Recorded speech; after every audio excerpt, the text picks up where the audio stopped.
What's happening, gang? It's your boy Retro back again with another reaction video. Yeah. Today we got another huge update. You guys can probably already tell that it is going down. Just by that title alone, you guys are definitely gonna want to check this one out. Before we can get into it today, guys, I just want to send my thoughts and my prayers out to the family, friends, and loved ones of the great Charlie Kirk. No one deserves this fate, and I want to condemn say we cannot stand for any political violence in any way, shape, or fashion. It's just absolutely unacceptable.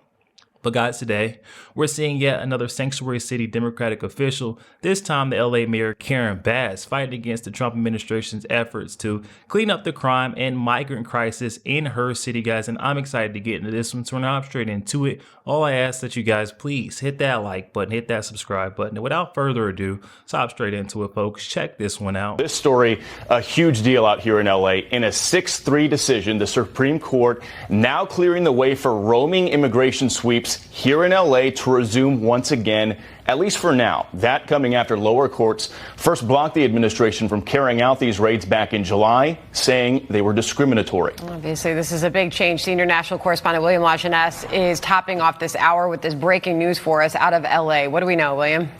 Well, Sandra, it's an important ruling in that a district judge and an appeals court had effectively stopped immigration enforcement in Southern California. And we expected it to effectively become a nationwide ban as other judges in other cities would cite this ruling to stop ICE actions in their jurisdictions. So it was a Biden-appointed judge in July issued a restraining order stopping ICE from stopping individuals with just reasonable suspicion that they're in the U.S. illegally. It barred officials from relying on certain factors like race or being outside a Home Depot looking for day labor. Well, the Ninth Circuit upheld that ruling, prompting the administration to go to the Supreme Court, arguing that the ruling restricted ICE's ability to enforce the law passed by Congress that says you can't cross the border illegally to live and work in the U.S. We're talking 10 to 20 million people. Stopping even routine operations like hitting employers with reasonable cause to believe that they employed large numbers of illegal workers.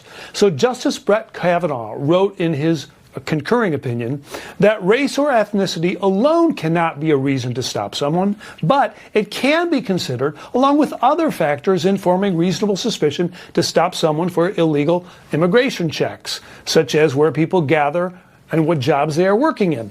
Well, the three liberal justices said in dissent with Judge Sonia Sotomayor's writing, we should not have to live in a country where the government can seize anyone who looks Latino, speaks Spanish, and appears to work in a low-wage job. Moments ago, DHS issued this statement on behalf of the administration, quote, a win for the safety of Californians and the rule of law. DHS law enforcement will not be slowed down and will continue to arrest and remove the murderers, rapists, gang members, and other criminal illegal aliens that Karen Bass continues to give safe harbor. All right, folks, so we're now seeing ICE enforcement resuming in LA as we now have SCOTUS ruling allowing them to carry out their mass deportation efforts of the Trump administration. We got this breaking news tweet here from our 0 hour stating that the Supreme Court just sided with President Trump, saying that he can now use the National Guard in cities to round up illegals. That means no state can oppose, and of course we got that LA Mayor, Sanctuary City Mayor Karen Bass coming out opposing SCOTUS's ruling and also going off on the Trump administration, saying that they don't need help in LA. Today, the Supreme Court, the very body that used to advance civil rights and defend personal liberties, has now given the green light for law enforcement to profile and detain Angelenos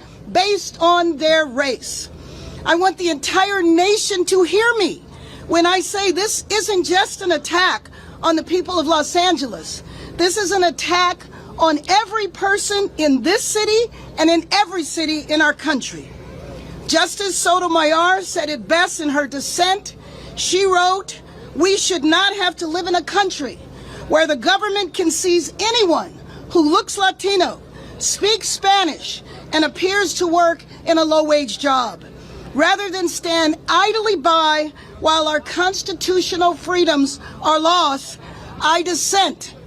And I agree with her, I dissent. we all dissent. Let me just say, we will bring justice to this issue, to our community. We will not stand for this type of discrimination and racism. It really amounts to hunting people that look like they're Latino. It's hard to get your car washed in LA now. Why? Because they prey on car washes. You know, one of the things that I'm concerned about this deployment of troops around the country is that it's almost like he's trying to get the American public to kind of accept this, for it to be normalized. And then to talk so lightly about a dictator, maybe he wants the U.S. public to see a dictator who uses the military inappropriately, and I would argue unconstitutionally and illegally, as a norm.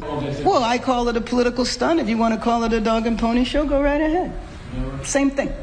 With this going on for more than a month now, are you starting to feel like you're not even in control of the situation, or is there a feeling of helplessness? No, I will never feel helpless, and I don't think anybody here feels helpless.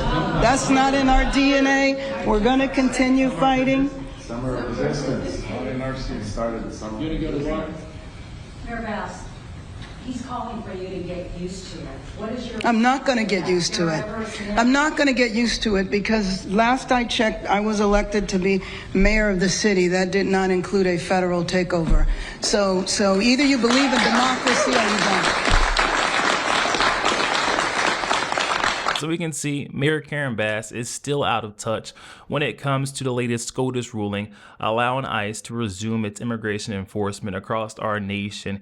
Karen Bass says that this is something that is unconstitutional, and she says that President Donald Trump is acting as some sort of dictator, but frankly, this is what we voted for.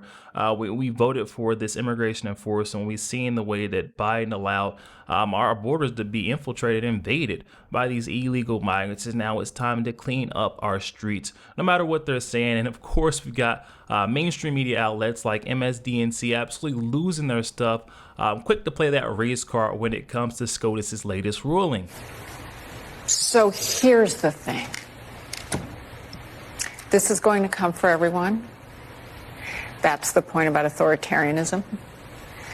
What we are seeing right now in this Supreme Court essentially saying we will say the president and protecting the president's, our perception of the president's power is more important than protecting people from the overreach, the abuse of power that violates their constitutional rights. And we'll watch it play out, watch people get harmed before we will say it has to stop, if they will even say it has to stop. The red line, if we don't have a red line with the Supreme Court, we have lost a major part of our balance of power. But I think it's so important to ground this in everyday experience, because yes, people who look Latino or who speak a language like Spanish as a first language are being racially profiled. We have many people in this country who are here lawfully, who have violated no laws, and have certainly contributed nothing but good things to this country, who are being harassed, pulled over. But what we have seen in D.C. and what we've seen in other cities, we've seen it in New York, it isn't only Latinos. It's any black people. My friend's son in Washington, D.C. went to find his passport so he could simply go to work. And he was right to go find his passport as a young black man because he knew they were going to come for him. We have seen blockades in city streets for no reason, deciding who to pull over, and it is people who are Asian or Pacific Islander or Native American or black. It is racially profiling, but it is coming for everyone. And the point here about the military is going to become much more crucial. Because as we've seen in other countries that have faced this kind of authoritarianism, it is when the military says we won't do it anymore. And we may come to that reckoning very soon in this country where our own military says we won't do it anymore. The other thing, though, we have to remember, And we have veterans who have been calling this out for a while and saying that the military has to take more action, even before this administration came into power. Is we have a lot of military who are deeply concerned and troubled and don't want to do this. But there is, by some estimates, 11% of military that are white supremacists or other white extremists in the military. And so unless we have leaders come out and say no, we will have a bigger problem. And there it is again, MSDNC quick to play that race card in typical Democratic fashion, trying to drive that wedge, that divide in between you and your neighbor, when we're more alike than we are different, probably going through the same, if not the exact same struggles. And this is a very dangerous narrative to be pushing, especially with the current climate of the political scene across our nation. We need to, focus on pushing unity. This is not the way to bring us all together. I'm all for bipartisanship. I think we need opinions from both sides of the aisle in order to make America great. But we continue to see these loonies on the left saying that that is not possible, and that what Trump is trying to do is dictatorship, when all he's trying to do is clean up our country and undo the mess that Joe Biden did. But, Trump administration was not going to sit by and allow these mainstream media outlets, MSDNC in particular, to continue to push these falsehoods and these false narratives. We got Borders Are Tom Homan coming out and quickly debunking the racial profiling narrative of ICE. With this ruling, will the officials there, federal officials working for the Trump administration, National Guard and federal officers, will they be racially profiling? How will they approach the people they think might be migrants?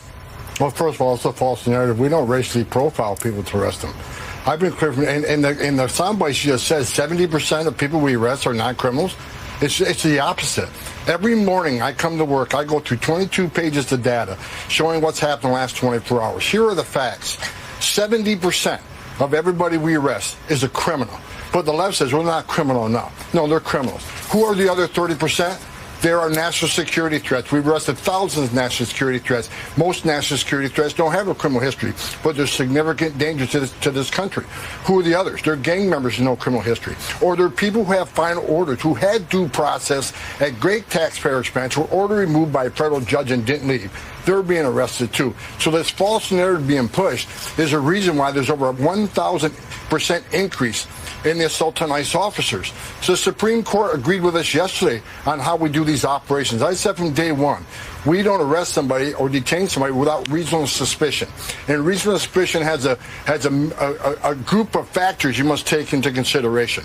Racial profiling is not happening at all, and the Supreme Court has agreed with that. Wow, Borders Are Tom Homan absolutely crushing that false narrative with the quickness surrounding ICE agents, saying that they're racially profiled in order to make their arrest of these illegal migrants. It's not the case whatsoever, and we need to start holding these loonies on the left accountable for their actions and pushing these very dangerous narratives that's leading to an increase in assault on ICE agents across our nation. And speaking of debunking false narratives, we got White House Press Secretary Caroline Leavitt also tossing up some facts of her own. New preliminary data released today by Customs and Border Protection in August shows that President Trump has delivered the most secure border in American history. For the fourth straight month, 0 illegal aliens were released into the United States by CBP. Nationwide encounters are down 93% below the peak of the Biden administration. Border Patrol apprehensions on the southwest border in the entire month of August were less than what was apprehended in 4 days in August 2024 under the Biden administration. President Trump has ended disastrous Biden illegal alien invasion. He sealed our border in record time, keeping this central promise he made to the American public. Talk about getting it done, promises made, promises kept all throughout the Trump administration, especially in regards to the southern border. Now seeing the 4th month straight of 0 illegal migrants caught and released along our southern border, something that Biden said was impossible. Trump came in and got it done with a quickness. And right on the heels of that, when we got President Donald Trump teasing the next city that he will be deploying federal troops to come in and clean up violent crime within the city. Here we are, we're standing right in the middle of D.C., which, as you know, about over the last year was a very unsafe place. Over the last 20 years, actually, it was very unsafe. And now it's got virtually no crime.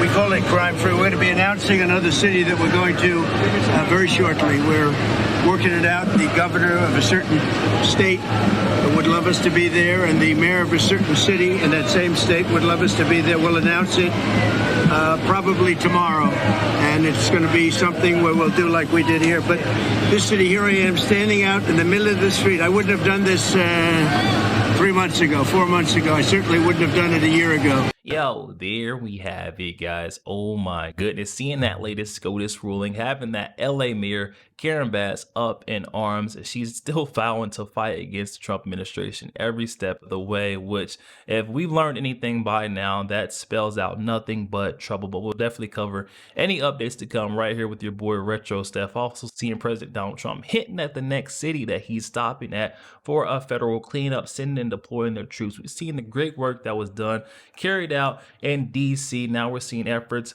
being sent over to Chicago. Can't wait to see the next stop on that trip, guys. But definitely hop in that comment section. Comments are open, and I'm excited to hear what you guys are thinking on this one. And before we go, I just want to say it one more time.